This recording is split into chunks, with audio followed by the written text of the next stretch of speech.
Gaston, iltimos kitobimni ber. Qanday o'qiyapsan buni? Bitta ham surati yo'q-ku. Hozir butun shahar shu to'g'rida gapiryapti.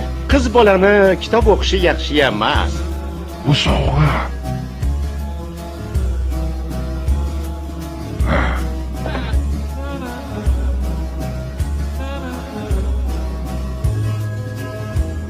Endi ochsam bo'ladimi?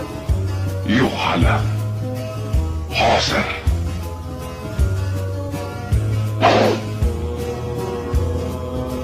Endi ochaveraymi? Ha. Ochaver.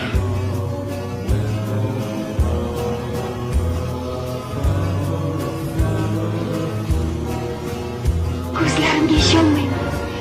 Shuncha kitobni umrimda ko'rmaganman. Xo'sh, yoqdimi senga? Naqadar ajoyib. Ularni bari seniki. Minnatdorman.